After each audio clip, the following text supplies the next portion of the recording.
Kecerdasan visual ruang. Kecerdasan ini adalah satu kebolehan murid memanipulasi, mentafsir dan juga memahami serta mencipta gambaran visual dalam minda. Ini bermaksud murid yang mempunyai kecerdasan ini mampu membina gambaran dalam minda, memahami hubungan antara objek dalam ruang serta berfikir secara 3 dimensi. Mereka kebiasaannya sangat peka terhadap warna, bentuk, garis, corak dan juga ruang di sekeliling mereka. Mereka mampu memanipulasi imej dalam minda serta membayangkan objek yang bergerak atau berubah bentuk. Kerjaya yang sesuai mengikut kecerdasan ini adalah seperti arkitek, pelukis dan juga mereka hiasan dalaman. Terdapat beberapa ciri kecerdasan visual ruang. Yang pertama, mempunyai daya imajinasi yang tinggi dan mudah membayangkan sesuatu dalam bentuk gambaran atau visual. Yang kedua, suka menggunakan peta minda, carta lukisan dan grafik untuk memahami konsep. Mereka mampu mengenal pasti pola, hubungan dan struktur dalam maklumat secara visual. Okey, sebagai contoh, seorang murid mampu membuat peta minda untuk nota pelajarannya dan sering menggunakan analogi visual untuk menerangkan sesuatu idea kepada rakan sekelasnya. Mereka juga boleh membayangkan kedudukan planet dalam orbitnya. Kecerdasan verbal linguistik merujuk kepada kebolehan murid itu untuk menggunakan kata-kata dengan berkesan, baik secara lisan maupun tulisan. Murid yang memiliki kecerdasan ini mampu memanipulasi ayat, gaya bahasa serta membuat pengucapan dengan baik. Murid yang mempunyai kecerdasan ini mampu memahami, bertutur dan menulis berbagai jenis bahasa dengan fasih serta mampu menguasai bahasa asing dengan mudah.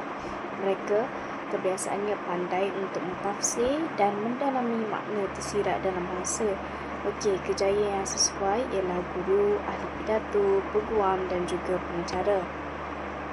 Terdapat beberapa ciri murid yang mempunyai kecerdasan verbal linguistik. Yang pertama adalah memiliki perbendaharaan kata yang luas dan mampu menggunakan kata-kata secara kreatif. Yang kedua, senang membaca buku, suka menulis cerpen, puisi dan juga diari.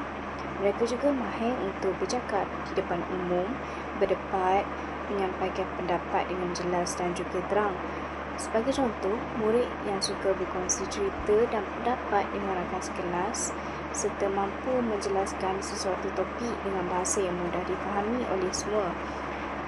Dan murid ini juga mampu menceritakan proses fotosintesis yang berlaku pada tumbuhan dengan lancar dan mampu menggunakan perkataan yang sesuai dan mudah difahami semasa menerangkan proses tersebut. Kecerdasan kinestetik ialah keupayaan murid belajar dengan menggunakan tubuh badan secara aktif. Mereka suka belajar melalui pergerakan, sentuhan dan pengalaman secara langsung, iaitu dengan buat aktiviti sendiri, bukan sekadar tengok atau dengar. Murid seperti ini lebih cepat faham bila terlibat dalam aktiviti praktikal seperti eksperimen, lakonan dan sukan. Glennie et al. 2025 mendapati murid kinestetik sangat minat aktiviti yang guna tangan dan pergerakan. Mereka lebih fokus dan seronok belajar bila dibenarkan bergerak dan berinteraksi dengan persekitaran berbanding hanya duduk dan mendengar. Menurut Upper 2023, murid ini lebih mudah ingat maklumat apabila mereka terlibat secara fizikal.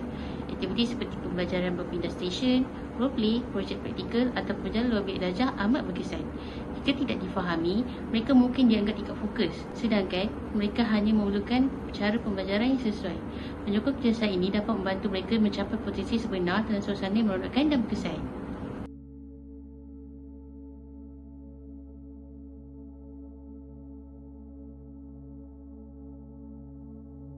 Assalamualaikum Doktor, nama saya Nuha Sakinah Binti Azlan, nombor matrik P155523. Okey, jadi saya akan menerangkan tentang teori perkembangan dalam pengajaran. Jadi teori perkembangan dalam pengajaran ada 5, iaitu Kognitif Piaget, Sosio-budaya Vygotsky, Kecerdasan pelbagai Gardner, Holistik dan Behaviorism. Okey, saya akan pergi ke next slide. Okay, jadi saya akan terangkan tentang teori kognitif Piaget. Teori kognitif Piaget ni diperkenalkan oleh Jean Piaget pada tahun 1952. So teori kognitif Piaget ni adalah pembelajaran berlaku secara berperingkat mengikut tahap perkembangan kognitif. So Jean Piaget ni memperkenalkan 4 peringkat kognitif lah. So yang pertama, sensory motor, yang biasanya berlaku pada umur 0 hingga 2 tahun, iaitu belajar melalui deria dan pergerakan.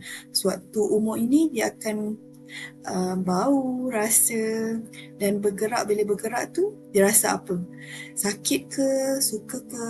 Okey. Yang kedua adalah praoperasi yang biasanya berlaku pada umur 2 hingga 7 tahun, iaitu gunakan simbol. Macam orang cakap no, boleh, okey, bagus. Dan dia juga sukar faham perspektif orang lain. Dia tak faham kenapa tak boleh, kenapa boleh. Yang ketiga adalah operasi konkret, iaitu berlaku pada umur 7 hingga 11 tahun, iaitu berfikir secara logik dan faham sebab dan akibat. Waktu umur ni, waktu dia melakukan sesuatu, dia dah faham kalau dia buat benda ni boleh ke? Kalau dia bawa basikal secara laju, apa akan berlaku? Waktu umur ni lah dia akan tahu, sebab dia ada pengalaman dia dah.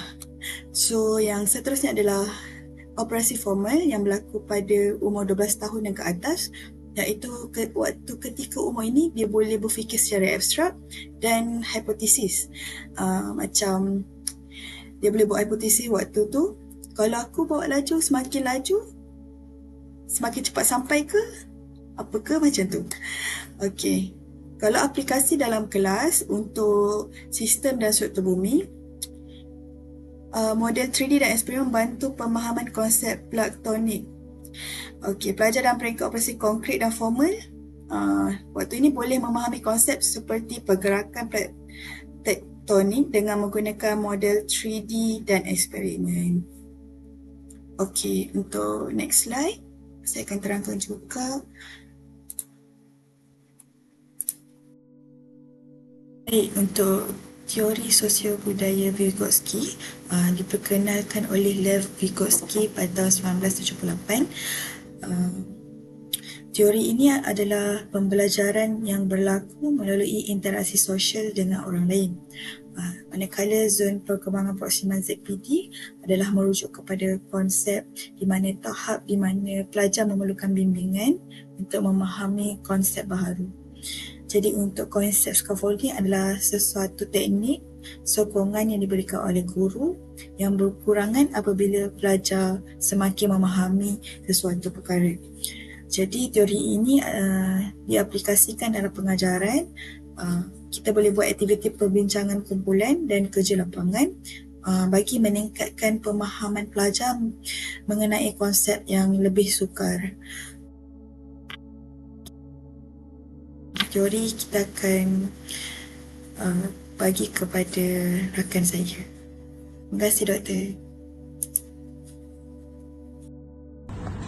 Teori behaviorisme ialah diperkenalkan oleh Ivan Pavlov, iaitu pembelajaran klasik melalui tindak balas terhadap rangsangan.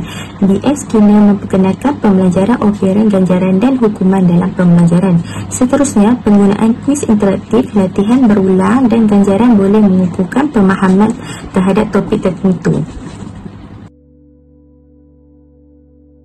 Seterusnya iaitu teori kecerdasan pelbagai oleh Gardner.